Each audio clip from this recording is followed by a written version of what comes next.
Film की शुरुआत में एक फार्म हाउस दिखाया गया है। फार्म हाउस रात के अंधेरे में डूबा हुआ था, जिससे तेज रोशनी फैल रही थी। ये चमकीला प्रकाश और कुछ नहीं बल्कि एक रहस्यमय प्राणी था।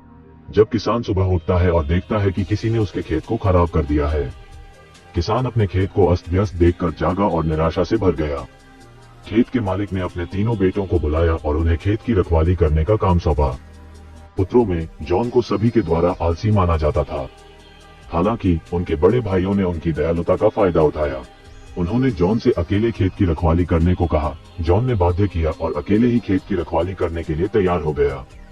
निगरानी के दौरान जॉन को एक भयानक आवाज सुनाई दी। जब उसने मुड़कर पीछे देखा तो उसके पीछे एक सफेद घोड़ा खड़ा था। जॉन को विश्वास नहीं हो रहा था कि जब उसने इतना बड़ा सफेद घोड़ा देखा तो वो जो देख रहा था, वो अब घोड़े को रस्सी से बांधकर पकड़ने की कोशिश करता है। वो घोड़ा दौड़ना शुरू कर देता है, लेकिन जॉन रस्सियों पर मजबूती से पकड़ रखता है। यही कारण है कि यूहन्ना को उस घोड़े के साथ हिलाया जा रहा है। घोड़ा असंतुलित हो जाता है और आगे बढ़ते ही दलदल में गिर जाता है। जॉन घोड़े को दलदल से निकलने में मदद करता है। इस बीच जॉन को पता चलता है कि घोड़े की आंखें आंसुओं से भरी हुई है। जॉन भयानक महसूस करता है और वादा करता है कि वो फिर कभी इस फार्म हाउस के पास नहीं आएगा। घोड़ा जॉन को धन्यवाद देता है और चला जाता है। जब जॉन घर लौटता है तो उसे अपने खेत से फिर से एक आवाज सुनाई देती है। जब जॉन वहां जांच करने के लिए जाता है तो वो वहां जंजीरों से बंधे दो घोड़ों को देखकर चौंक जाता है। इससे पहले कि वो कुछ और समझ पाता, एक आवाज जॉन को बताती है कि यह उसके लिए एक उपहार है। जब जॉन पीछे मुड़कर देखता है तो उसे फोल नाम का एक छोटा घोड़ा दिखाई देता है। वास्तव में बछेड़ा उस घोड़े का बेटा था जिसे जॉन ने पिछली रात बचाया था। बछेड़ा जॉन को सूचित करता है कि मेरी माँ वास्तव में तुमसे बहुत खुश है, इसलिए उसने आपको उपहार भेजा है। ये सुनकर जॉन खुश हो जाता है।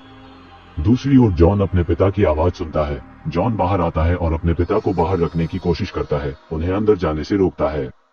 अपने पिता के जाने के बाद जॉन बछेड़े पर बैठता है। बछड़ा तेजी से दौड़ता है और जॉन उसकी गति से चौंक जाता है। एक बिंदु पर पहुंचते ही बछेड़ा सीटी बजाता है और उसकी सीटी सुनकर दो घोड़े अस्तबल से आते हैं। जॉन सोचता है कि वो इन घोड़ों को बाजार में बेच देगा। जब जॉन इन घोड़ों को बाजार ले जाते हैं तो लोग इनकी खूबसूरती देखकर हैरान रह जाते हैं। ऐसे शानदार घोड़े आज तक किसी ने नहीं देखे होंगे। कई लोग इन घोड़ों को जॉन से खरीदने की बात करते हैं। बछेड़ा जॉन को सलाह देता है कि वो बूढ़े आदमी को घोड़े बेच दे। दूसरी ओर जॉन इन घोड़ों को राजा को बेचना चाहता है। जब राजा आता है तो वह घोड़ों पर मोहित हो जाता है, लेकिन उसके मंत्री का मानना है कि वे चोरी के घोड़े हैं। राजा इसका फायदा उठाता है और बिना भुगतान के जॉन के दो घोड़े ले लेता है।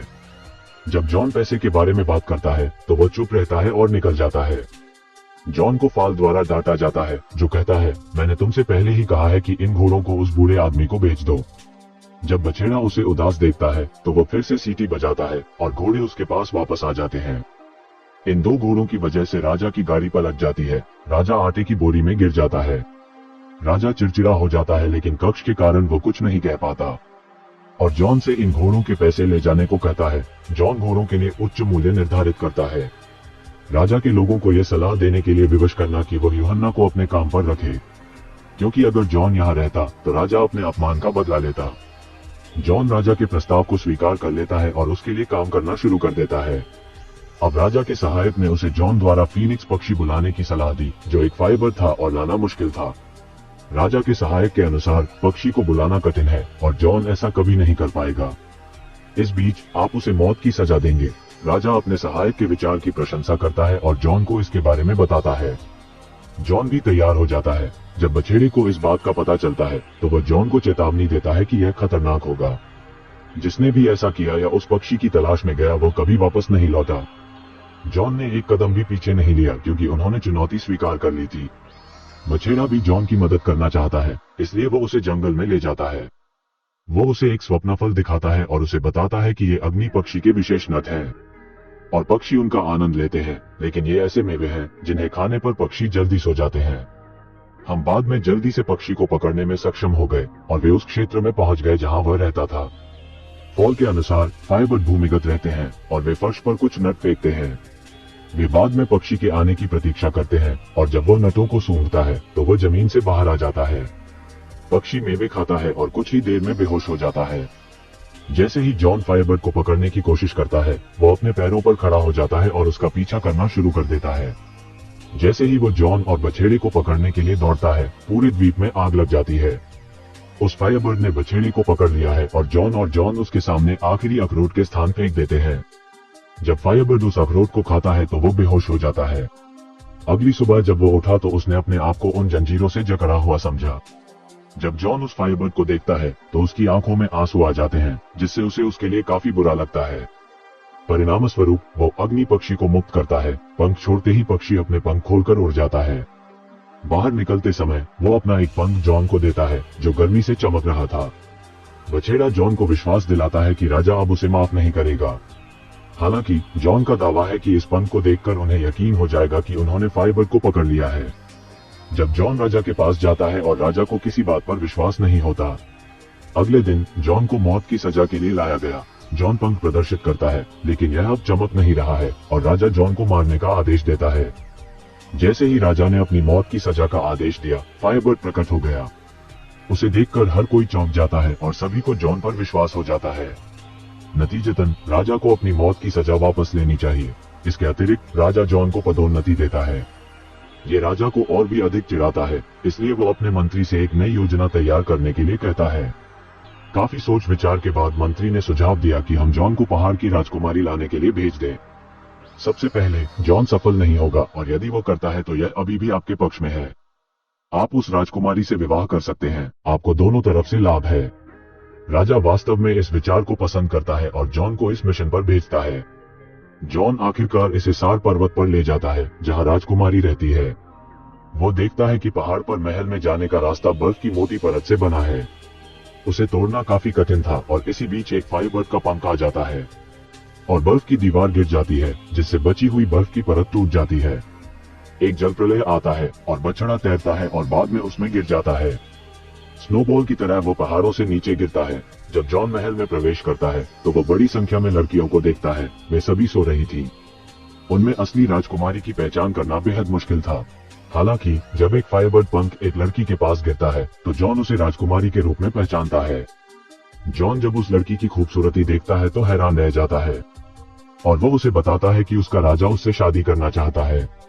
दूसरी तरफ लड़की का दावा है कि अगर आपका राजा इतना ही ताकतवर होता तो मुझे लेने आता। इतना कहकर वो लड़की पहाड़ से नीचे कूद जाती है। जॉन को भी अपने जीवन की परवाह नहीं है और वो राजकुमारी के पीछे कूद पड़ता है। बछेड़ा उन दोनों को बचाता है और उन्हें अपनी पीठ पर बिठाकर नीचे ले जाता है। जॉन को देखने के बाद बछड़े को पता चलता है कि वो राजकुमारी को पसंद करने लगा है।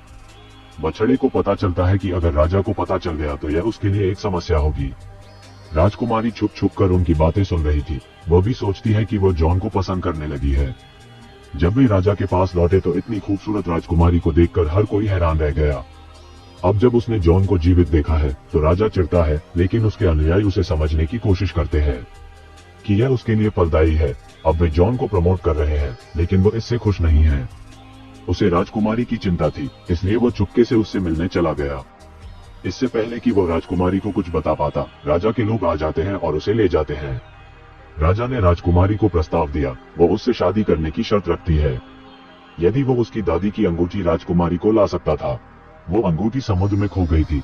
वो तब तक शादी नहीं करेगी जब तक उन्हें अंगूठी नहीं मिल जाती।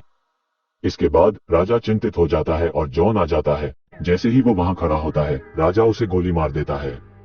बछेड़े से जॉन द्वारा अंगूठी के बारे में पूछा जाता है, लेकिन वो जवाब देता है कि वो इसके बारे में कुछ नहीं जानता। बछेड़ा अपनी माँ को इसके बारे में बताता है। वो उसे बताती है कि अंगूठी व्हेल के पेट में है। ये समुद्र में एक छोटे से द्वीप के पास पाया जा सकता है। जॉन बछेड़ा के साथ जाता है, लेकिन आसपास कई पक्षियों के साथ गिरने के कारण वो नीचे गिर जाता है। पता चला कि जॉन व्हेल तक पहुंच गया है। जॉन समुद्र में बड़ी बड़ी जंजीरों को देखता है, साथ ही जंजीरों में फंसी एक व्हेल को भी देखता है। जब जॉन बाहर आता है, बछेड़ा उसे सूचित करता है कि पूरा द्वीप व्हेल है, जिसके बारे में बछेड़ा की मां ने सूचित किया है।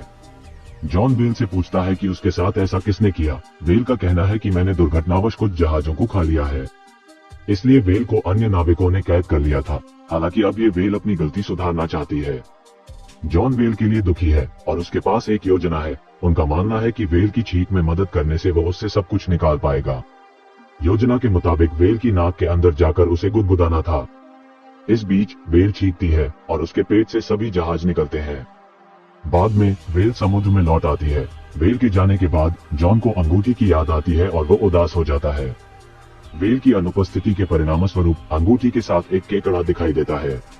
वो जॉन से कहता है कि वेल ने यह अंगूठी आपके लिए इसलिए भेजी है क्योंकि वो वेल दिल की भावनाओं के बारे में जानती है।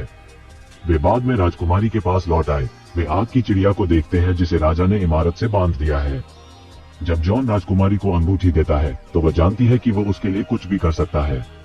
दूसरी ओर राजा का आदमी सूक्ष्मदर्शी से बछड़े को देख रहा था। जब वो उसकी बात सुनता है तो उसे लगता है कि बछड़ा शैतान है। वे सभी वहां बछड़े को पकड़ने जाते हैं और राजा भी जाग जाता है। जब वो उसे राजकुमारी की खिड़की के पास देखता है तो वह बछड़े को गोली मार देता है और जॉन अपने सर्वोत्तम प्रयासों के बावजूद उसे बचाने में असमर्थ रहा। दूसरी ओर राजा ने घोषणा की कि जॉन को राजकुमारी के अपहरणकर्ता के रूप में नौकरी से निकाल दिया गया है। कुछ दिनों के बाद उसे मौत के घाट उतार दिया जाएगा। इस बीच राजकुमारी बछेड़े से मिलती है और उसे बताती है कि उसके विचार के कारण वो मुश्किल में पड़ गया है। उनका दावा है कि शादी से बचने के लिए उन्होंने राजा से 3 अलग अलग बर्तनों में नहाने को कहा है। पहला बर्तन गर्म पानी से भरा होगा जबकि दूसरा ठंडा पानी से भरा होगा। दूसरी ओर तीसरे बर्तन में दूध उबाला जाता। वो राजा को सूचित करता है कि ऐसा करने से वे फिर से जवान हो जाएंगे। राजा को यह अच्छा नहीं लगता। राजा का आदमी उसे सलाह देता है कि वो पहले जॉन की परीक्षा ले। राजकुमारी इससे बचने के लिए एक विचार के बारे में बछेड़े को चेतावनी देती है। अगर उन्होंने अपनी दादी की अंगूठी पहले बर्तन में रख दी, फायरबर्ड का पंख दूसरे बर्तन में है और जीवन और मृत्यु के फूल तीसरे बर्तन में है। इससे जॉन की जान बच सकती थी। बछेड़ा राजकुमारी से इन फूलों के बारे में पूछता है। उनका दावा है कि ये फूल दुनिया के आखिरी कोने में ही मिल सकते हैं। फूल के अनुसार इसमें काफी समय लगेगा। दूसरी ओर राजकुमारी का दावा है कि आपकी गति के कारण ये कार्य शीघ्र पूरा हो जाएगा। घायल होने के बावजूद बछेड़ा फूल लेने जाता है। अगली सुबह बर्तन तैयार किए जाते हैं और राजा ने फैसला किया कि यह उचित समय है कि वो सबको बताए कि वो कितना दयालु है। वो सबको बताता है कि यह प्रक्रिया जॉन के लिए दूसरा मौका है, क्योंकि अगर वो इसमें सफल हो जाता है तो जॉन को रिहा कर दिया जाएगा। बाद में वो जॉन को बर्तन में धकेल देता है और राजकुमारी अपनी अंगूठी भी चुपके से बर्तन में रख देती है। रिंग के कारण जॉन पहले खंड से बाहर निकलने और दूसरे में प्रवेश करने में सक्षम है। फायरबर्ड, जो सब कुछ देख रहा है, चीखने लगता है। उसकी आवाज बंधे हुए पंख तक पहुंचती है जो उड़कर बर्तन में गिर जाता है। जॉन अंत में तीसरे और अंतिम बर्तन में गिर जाता है। राजकुमारी बछड़े के आने का बेसब्री से इंतजार कर रही थी। दूसरी ओर हम देखते हैं कि बछेड़ा फूल तक पहुंच रहा है। फूल चुनने से पहले बछेड़ा यह महसूस करता है कि जो कोई भी ऐसा करेगा वो मर जाएगा। परवाह किए बिना वो फूल तोड़ता है। वहाँ हर कोई मानता है कि जॉन मर चुका है और वे उदास होकर जाने लगते हैं। बछेड़ा प्रकट होता है और फूल को बर्तन में फेंक देता है। बाद में जॉन राजकुमार की तरह दिखने वाले बर्तन से बाहर आता है। राजा ये देखने के बाद पहले बर्तन में भी कूद जाता है। वह जवान होने के बजाय एक बुलबुले में फंस जाता है और वहां से हवा में उड़ जाता है। हर कोई बहुत खुश है और उन्होंने जॉन को अपने नए राजा के रूप में ताज पहनाया। जॉन और राजकुमारी बछेड़े की तलाश में निकलते हैं। बछेड़ा सोचता है कि वो मरने वाला है, लेकिन राजकुमारी ने उसे आश्वासन दिया कि फूल बस उसे परीक्षा में डाल रहा था। अंतिम दृश्य में हम राजकुमारी के साथ जॉन की शादी देखते हैं और फिल्म यहीं समाप्त होती है।